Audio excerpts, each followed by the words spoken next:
Véritable monument de la musique française, Michel Thor ne compte pas s'arrêter en si bon chemin. Après 60 ans de carrière, la chanteuse continue de dévoiler de nouveaux disques et de se lancer dans de nouveaux projets, puisqu'elle vient de dévoiler une nouvelle compilation.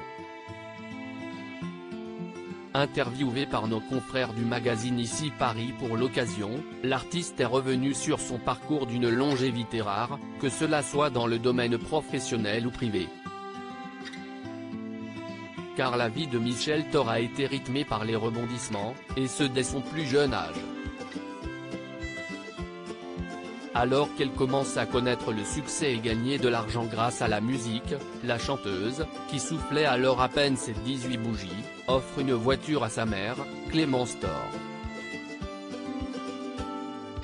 Le 28 décembre 1965, celle qui lui a donné la vie décède d'un accident de la route survenu avec le même véhicule, à l'âge de 40 ans. J'ai alors réalisé que je venais de perdre l'essentiel.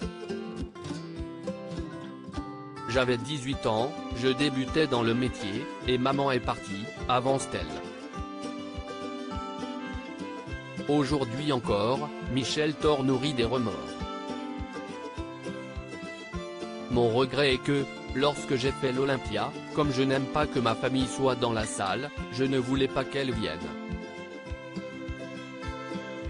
Elle était venue l'après-midi pour installer ma loge, mais je ne voulais pas qu'elle reste pour le spectacle. J'espère qu'elle ne m'a pas écouté et qu'elle s'est cachée dans un petit coin, poursuit-elle.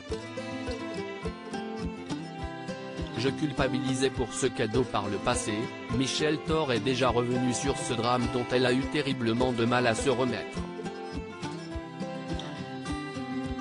J'ai été assailli par la culpabilité. J'ai aussi craint de ne pas avoir été assez présente et aimante. Elle rêvait d'avoir une maison à elle, je n'ai pas eu le temps de la lui acheter, avait notamment expliqué l'artiste auprès de nous deux. Je culpabilisais pour ce cadeau, pour tout. J'ai été longtemps en dépression. L'arrivée de mon fils Romain m'a beaucoup aidé, avait-elle détaillé dans Vie privée, Vie publique, en 2010. Je l'adorais. Je lui devais tout, même ma carrière, expliquait-elle, toujours émue en évoquant sa mère. Elle avait travaillé toute sa vie dans une petite fabrique de balais en paille de riz, alors qu'elle avait rêvé de faire, elle aussi, une carrière de chanteuse. Dans sa jeunesse, elle avait même été remarquée par Jean Noin, qui l'avait engagée pendant plusieurs semaines à la radio.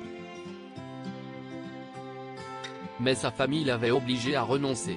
Et elle était devenue l'épouse de mon père, la femme d'un modeste facteur de campagne. Sans elle, moi aussi je serais peut-être restée ouvrière dans la même fabrique de balais, où j'avais commencé à travailler à 15 ans, avait-elle conclu à ce sujet. Espérons que le temps ait pu gommer les regrets pour Michel Thor.